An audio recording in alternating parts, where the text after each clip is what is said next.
Hello and welcome to the Consistency Project with EC Sinkowski. My name is Patrick Cummings. In every episode, I have the distinct privilege of presenting EC with a question on subject matters that range from nutrition to fitness to the choices we can all make to live a healthier, more functional life. By exploring both the principles at play and the actions worth carrying out as a result, we aim to get you thinking, get you moving, and get you taking more consistent steps toward optimizing your well-being. Thank you so much for tuning in. How you doing today, EC? I'm great. How are you? I'm good. Today we're going to dive into, originally our idea was to dive into the USDA guidelines for nutrition, but we're going to do a little bit of a pivot, not even a pivot. We're going to take 3 steps back so that we can take 1 step forward. Because as you dove into the research behind the USDA guidelines, you realized there was actually something that was worth talking about before we get into some of the details as to the guidelines. And so that's what we're going to talk about today. This is going to be kind of a part 1 of a part 2. We're going to talk about what was so important that we need to take those 3 steps back to go forward. Before we do that, though, we want to make sure we give people a heads up on something. We're going to try something new. We're going to do a little experiment. We've wanted to do a listener Q&A type episode. And so we're going to give it a try. We're going to kind of do it with a little bit of a twist. We're going to record it live. Why don't you give us a little heads up as to what we're gonna try to do? Yes. If technology allows us to. Yeah. So we're taking the questions for these Q&A episodes from listeners who are on my email list. And that was the initial idea. And then it was like, well, wait, why don't we try to make this a little bit more interactive? So we're going to stream it live so it's just such that people can join in and watch it. And, if they have follow-up questions, great. Let's get them in the mix and let's get them answered then. And so the first one that we're going to do is Wednesday, November 4th at 11 a.m. Eastern time. And the link will be sent to my email list right before it kicks off, about 15 minutes before. And yeah, it'll be recorded that way. And then, of course, if you're not able to attend, it's not like you're going to miss out on the content. It'll still be posted as a regular podcast episode. So the important thing, though, is to get on my email list, which I think we're going to post as a link in the show notes. Yep, we'll definitely do that. But though I would say that I think the most important thing is that I have to remember to shower beforehand so that I'm presentable. That's if right. People are going to actually watch us do this. We're going to be seen. Yes. Mental note. Yeah, mental note. We will have to wear our bestest clothes. That's All right. right. So this conversation, let's get some background here. I'm going to intentionally use a food. Let's see how the sausage is made a little bit as it relates to these podcasts. Our original plan was to talk about the USDA guidelines for nutrition. What happened and what are we going to talk about today instead of that so that we can have that conversation in the next episode? Yeah. So I had done this post about the USDA guidelines from 1980, which is the first year they released official dietary guidelines. And the post was basically like, wow, these are really awesome, And there was a couple kind of thoughts in there, like, first, these really simple messages are still true today. But I think there's been this secondary narrative about the USDA and their guidelines that they got it all wrong. And that really they're the reason, supposedly, that we're all overweight and have this chronic disease epidemic. And certainly through 2010, because I experienced it, there was this narrative in the blogosphere and some mainstream media that they were really the source of our problems and that we shouldn't be eating low fat. We really should be eating low carb, right? And it was the USDA and their food pyramid, all this stuff. So I think to kind of untangle this and to really truly evaluate the USDA guidelines, we need to understand in the here and now, what's true about the physiology of low carb versus low fat? Like what is true? What should they have, quote, been recommending? And then in the next episode, we can actually look at the evolution of the guidelines and play armchair quarterback. Okay, so we're going to dive into kind of this conversation about low carb versus low fat. But first, you mentioned something in the 2000s. Things started to maybe get a little bit haywire in the, you said the blogosphere, which is, I don't know if that still exists these days, but it's basically the social media before social media. And so my question to you, all of that was, or is it the case of experts versus non-experts? And somehow we found ourselves listening to non-experts. And that's what sort of at least started us on a road that got us confused? Yeah, I think there is. And it's definitely something I'll touch on more. But I think the idea there is there's something lost in translation. And I think this is true today. And to look back and think that we were just doing it all wrong, in the 80s or 90s, and to think that we're so great now is probably not correct. And that, yeah, there's definitely a narrative to tell in the media, right? I mean, media gets interest having influence by something to say, something that people want to read. Just saying very monotonous stuff or like the guidelines are these really basic things aren't going to get a ton of clicks or interest. And so we do have to keep that in mind, and I can even speak firsthand. There's only so many days in a row that you can post fruits and vegetables that people are still going to be engaged.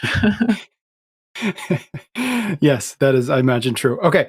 So then there seems to be kind of one or two really big questions here as we get into this conversation about carbs versus fat. One is the conversation about calories and macronutrients, right? And or the conversation about which is better, low carb or low fat. Which one of those makes the most sense to dive into?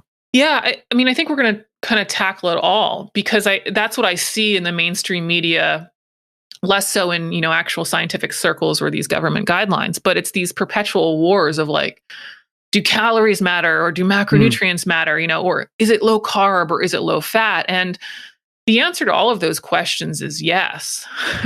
One of the things I think people can do immediately to understand nutrition better is use the word and. Multiple things can be true at once. Calories matter and macronutrients matter. Low carb diets can work and low fat diets can work. The body needs different nutrients, many of them in different quantities that vary based on a whole bunch of different factors like your size and activity level. And this is really the basis of my principle that it's never one thing. And so if we continue to try to boil down nutrition to one factor, like just worry about calories or just worry about fat, we will forever be confused. And I think this defines the mainstream media messaging and even marketing messaging quite well. Yeah, I imagine that also translates to lots of other things, right? I think about goodness, fitness, religion, politics, money. Like anytime you've decided that the answer to something complex or complicated is simple, you're kind of setting yourself up to be confused forever, right? Yeah. Especially once you get into the details. And I think that's something that we're going to get into, that some of these broad general messaging can be very useful. But once you want to drill down to a level of specificity, then we've lost some of its application. Yeah, got it. Okay, so leaning into that idea of using and. So macronutrients matter and calories matter. What do we need to know about their relationship? What do we need to know about both of them together to go forward with this? Yeah, so to understand this kind of low fat, low carb war, we have to understand how they're related and how they're related specifically in health outcomes, especially like weight gain and obesity. Now we can also talk about chronic diseases, but we have to really look at this in terms of weight gain because that's one of the main issues that we're fighting. And this relationship between calories and macronutrients is really confusing to a lot of people. So we're going to try to do it here. Calories and macronutrients are ways to measure the quantity of food that you're eating. And there is a relationship between them such that you cannot have one without the other. I think that's really important to remember. You cannot have one without the other. If you have a certain amount of calories, it's made up by a certain number of macronutrients. And if you have a certain number of macronutrients, it contains a certain number of calories. They go hand in hand. You can't have one without the other. So we've got the macronutrients, right? Protein, carb, and fat. Those, they're measured in grams typically, 10 grams of protein, 10 grams of carbs, whatever it is on the package. Each of these macronutrients has a caloric value. Calories are a measure of energy. We get energy from food. This is really what metabolism is. We're breaking down the food to create energy. And super simple example of this, not totally exact, but you eat an apple, there's a certain number of calories in it. You might get enough energy to walk around the block a few times. Conversely, you eat ice cream, has a lot more calories, right? Maybe that gives you energy to walk around the block 30 times. I don't know, not exact, but you're going to get a lot more energy out of it. Now, when we talk about this energy that we're getting, we're not just talking about walking around the block, though. You need energy for everything. You need energy just to have a heartbeat. You need energy to have your core temperature stay stable. To digest food, you need energy. To do all the errands, pick up your kids, do all the stuff around the house. And then, of course, to work out, you also need energy. So this is why there's a caloric equivalent to all the macronutrients. When you go to eat a steak or fries or whatever it is, how much energy do you get? And this is where we all know those values. 1 gram of carb is 4 calories of energy. Same for protein. 1 gram of protein is 4 calories of energy. And then 1 gram of fat is 9 calories. So super simple math here. If I have 10 grams of carbs, 10 times 4, I have 40 calories. You get the idea.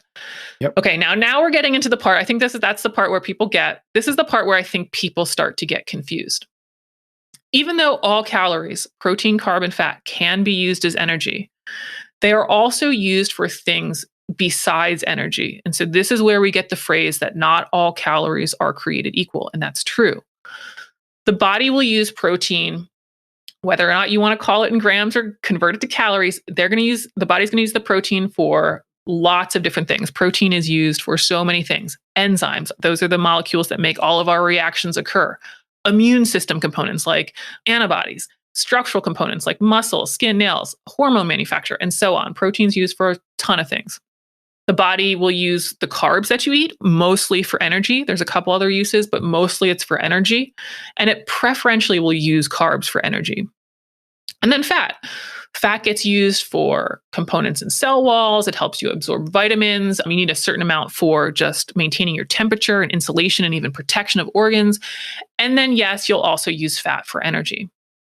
So while all of the macronutrients can be used for energy, generally just carbs and fat are. Now, this is partially because the body needs protein for so many other things like I just listed, and partially because we're not eating that much protein, right? So we have a lot of uses for it, and generally we don't eat that much of it, especially when we're looking at standard American diets. So there's this like partitioning of the macronutrients. Protein gets used for protein things, carbs get used for energy, fat gets used for a few different things, and then energy. But overall, there's a certain amount of protein, carbohydrate, and fat grams that you need, right? And your body size affects this, but there's a certain number of protein, carb, and fat grams that's right for you. We can convert those number to calories based on what I just said. And not because they'll all be burned off as energy, but just so that we can quantify it. And this would be the total amount of calories that you need in your diet. Say that it's 2,000 calories a day.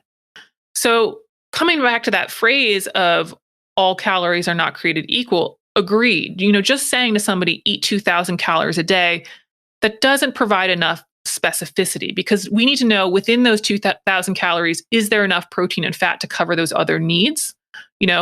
And then, do those 2,000 calories also factor in other goals like muscle mass goals or performance goals or health goals, all this other stuff. So what the macronutrients give us is some greater granularity over all the outcomes we want, not just energy production. So to sum all of that up, which I know I've been talking for a little bit here, a little bit of a stretch, but calories matter.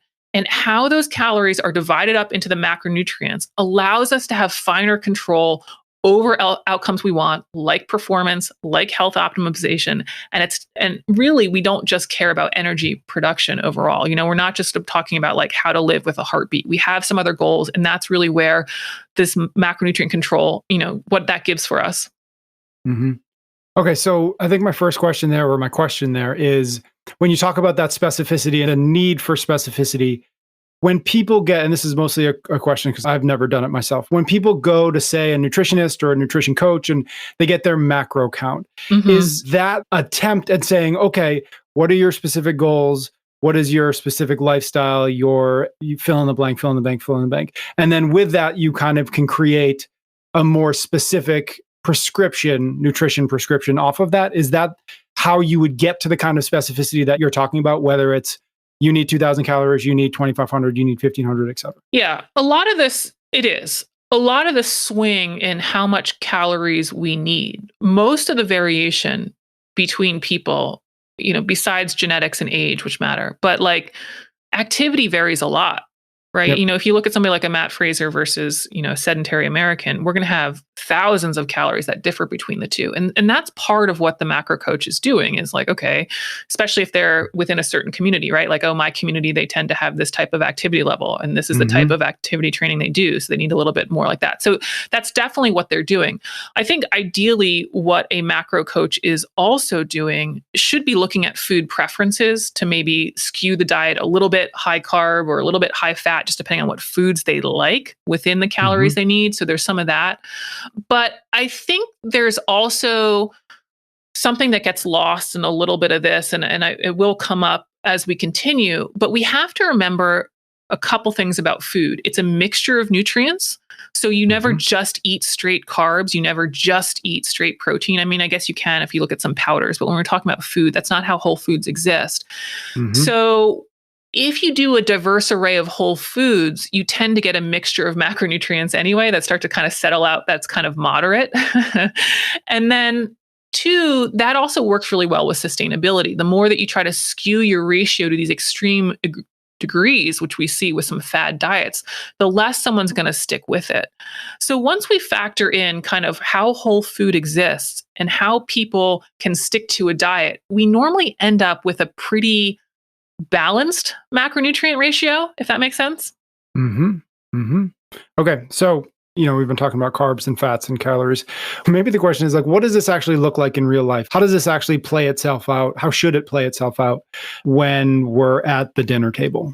Yeah, I mean, I think this is something that's really important to keep in mind. We can read about the physiology, we can understand about all these different reactions and what happens during starvation or what happens in protein excess and all this stuff. And it's like, okay, well, let's look at what actually is happening with most Americans, right? We have food abundance. We don't have to worry about like starvation for the most part, especially people listening to this podcast, right? We're living in food abundance. We've got 70% of people are overweight or obese, according to the CDC.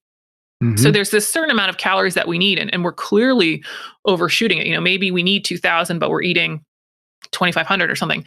And let's be clear about what those extra 500 calories are. It's not turkey breast and ground chicken. It's not protein that's the problem. We're overeating those processed foods, the chips, the cookies, the bars, whatever it is. And when we look at those processed foods, the chips and the cookies, most of the calories in them are from carbs and fat. You don't need all that energy. You're just not walking around the block that many times, right? So what is your body going to do with it? Well, it stores it as fat. Now, we're going to get into a little bit of detail here because I think what gets misinterpreted, and I know I misunderstood this for a bit, is that excess carbs are converted to fat. And at a high level of intake, yeah, but it's a really inefficient process. And it's more so that excess carbs prevent fat from being used as energy, and it's just directly stored instead. And the reason that I want to go through this example is I'm sure you've heard about, fat burning, and low carb diets are fat burning. It's important to understand that doesn't necessarily equate to losing weight. And so we're actually going to step through the math example here, but I'm going to keep the numbers real simple because of audio. Warning, math. Yes, math ahead. Okay. Suppose that you need 2,000 calories a day. I've said that a couple of times. Like, just let's say that's our baseline. Yep. Now, instead, you decide to go ahead and eat 300 grams of carbs and 300 grams of fat, which is over 3,000. I think it's closer to 4,000 calories. We're ignoring protein for the moment. That's fine. So you're eating 300 grams of carbs, 300 grams of fat. Your body will first use the 300 grams of carbs for energy. So that's 300 grams of carbs times 4 to get to calories. That's 1,200 calories of the 2,000 that you need. So you still need 800 more. So where are you going to get those 800 from? You're going to get them from fat. 800 calories divided by 9, it's about 89 grams of fat. And so that means the other 211 odd grams of fat that are remaining from what you ate will be stored as fat. Okay. That's kind of that scenario. But let's say now you want to go low carb so that you, quote, burn more fat. In this case, instead of eating 300 grams of carbs and 300 grams of fat, you're going to eat 50 grams of carbs and 300 grams of fat. So again, your body's going to burn through those 50 grams of carbs. That's 50 times 4 or 200 calories. But you need 2,000 calories. You still need 1,800 more calories. That's going to come from fat. 1,800 divided by 9, you're going to use up 200 grams of fat, and you ate 300. So that means the remaining 100 grams will be stored as fat. Now, compared to the last example, in the last example, you stored 211 grams of fat. In this example, you're only storing 100 grams of fat. So yes, you burned more fat relative on the low carb diet, but you were still eating too much overall. You're still storing it, right? And therefore, you'll still gain weight. And so this is why if you cut your carbs and the fat is still too high, you don't necessarily have weight loss. This is why we don't always have success on low carb diets. And so when you're concerned with weight loss and weight control, it is more useful to stop thinking about it as carbs versus fat and to use that and word again.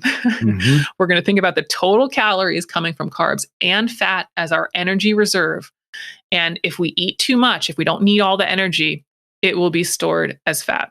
Got it. So just so that I'm clear, when you say fat, because it's just the word just means so many things. It's kind of like energy. I was thinking that too when you first started talking about energy. It's like, why do we use the same word to mean different things? It's not smart. Yeah. But so when you say fat, and when you in that example, are you saying the fat that is in what we assume is probably mostly processed foods of some kind, and not like they're jamming on avocados all day long? Or does that not even matter to the degree that you want to make the point? Yeah, I love that question. And it doesn't matter in the sense that if you eat too many avocados, we have the same problem. Where it differs, though, is it's really hard to eat too many avocados. And this is the this is the beauty of whole because foods. They go bad so fast. No, that's true. That's 100% true.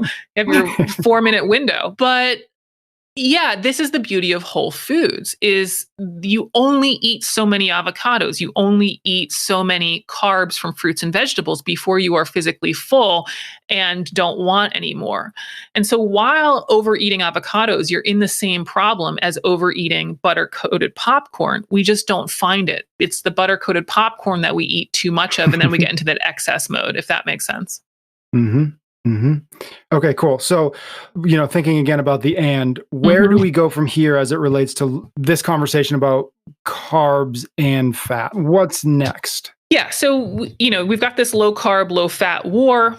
There's really two problems with it. One of them we just went through in detail. We can't think about it as either or. We have to look at the total number of calories coming from both. And if we want to lose weight, we have to make sure that we're focusing on whether the total of them is coming down, and that if we keep looking at one, we're still in the same problem. Okay. The other issue about this kind of low carb, low fat war out there is we have to remember that we're talking in relative terms. So when we're giving like broad guideline recommendations, as they do in the USDA guidelines, and they say something like eat low fat or eat low carb, relative to our current standard American population and looking across a broad population, that's really accurate, right? The problem with these statements, though, these relative statements, is they're not super actionable at the individual level. So, if I'm going to go implement a low carb diet, like how low? Just lower than where I am now, and how many carbs do I need? We had to say in the prior example, I needed 2,000 calories a day. We have to set a reference baseline somewhere. And that number varies, genetics, size, activity, all this stuff. And so just telling someone to eat low carb, it's like, okay, well, what are they currently eating? Is that too much or too little relative to their needs? It doesn't work at the individual level because we have to look at the individual context to determine the specifics.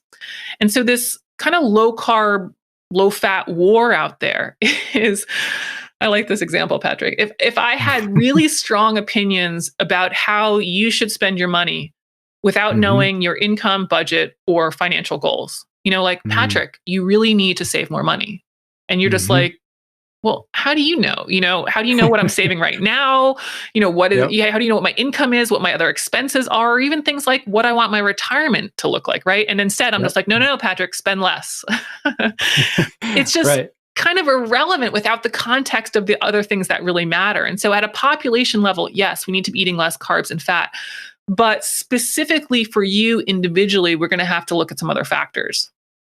Yeah, that's so interesting that it's so hard to recognize when there's a prescription that is globally accurate, but maybe individually, I don't know what the right, not accurate, slightly less accurate. And it's interesting to think about all of the things that are probably like that, right? That are, this makes sense if you look at the entire country, but it doesn't make sense necessarily for you.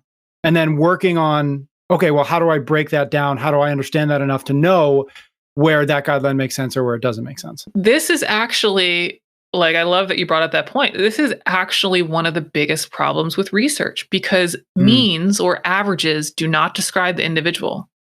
There's a lot of biological variation with people. And when we take the average of any characteristic, we now no longer have the value that is specific to the individual.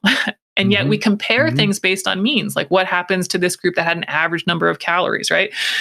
Well, now we kind of have taken it out of context. And so this is a really big issue that, yeah, at the individual level, something is lost from these broad guidelines for sure.